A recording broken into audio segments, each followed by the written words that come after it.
Restaurant style भेज soup बनाइबा आमको यही सब सामग्री दरकार। देखंतु से मुझे जाइए बंधाकोबी किसी बंधाकोबी को मु छोट छोट चॉप करके नहीं जाइए तापर किसी कैप्सिकम किसी बीन्स पूरा चॉप कर नहीं जाइए किसी गोटे छोट साइज रो ओनियन को काटी नहीं जाइए आउ किसी 7-8टा रसुण रसुण को छोट छोट काटी नहीं जाइए और कंचा लंका आ किसी स्वीट कॉर्न आउ आमर ये हूँ गाजर पूरा छोट छोट देखो मुझे काटी तापर 2 चम्मच कॉर्नफ्लोर आउ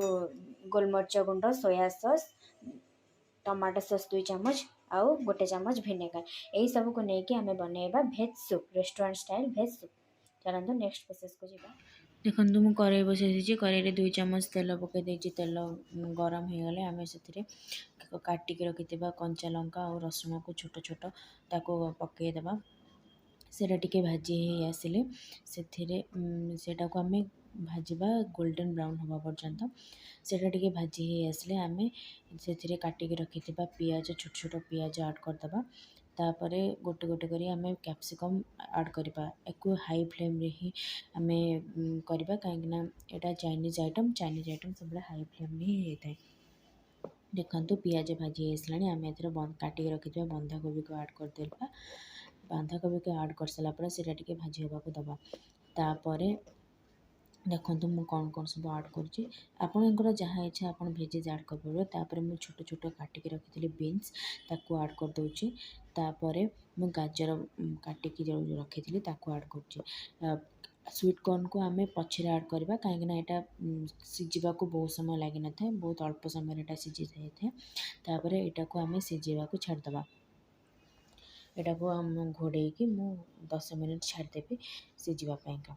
से मु स्वाद अनुसार लुण पकेबी आप भेजिज अनुसार लुण पकेबे कहीं विनेगर और सब टमाटो सॉस सब सॉस गुड़ाक लुण थाए आप देखिकी ए लुण पकई पारे। देखो तापर मुझे किसी गोलमरिच गुंड पकईदेली गोलमरिच गुंड पकई सारापर मुझे गोटे चम्मच टमाटो सॉस गोटे चम्मच सोया सॉस आ गोटे चम्मच मुझे विनेगर ऐड करछि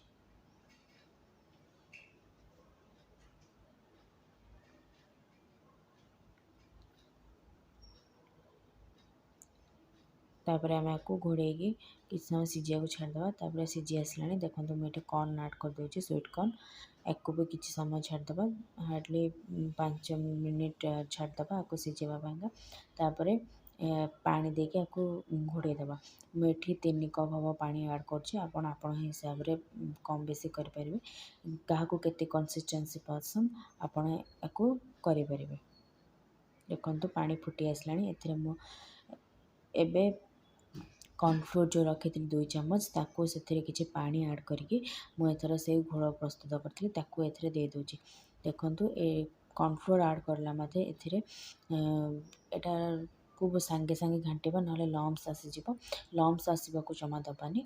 तापर यार कंसिस्टेंसी बहलिया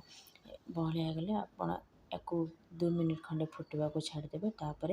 आपणकर सूप बनिकी रेडी हो देखो यार कंसिस्टेंसी केमी सूप्र कंसिस्टेंसी एमती ही रहा दरकार आपको किसी समय फुटवा को छाड़देवा तापर धनिया पत्र देखो मुझे किसी पकई देती धनिया पत्र पकई सारापर फ्लेमटा को मु ऑफ करदेवा तापर देखो मुझे सर्विंग बाउल को काढ़ी आपन को देखा शीत दिने गर्मा गरम सूप थे बनईकि देखूँ केमी लगे मत कमेंट बहुत ही मजा आसो।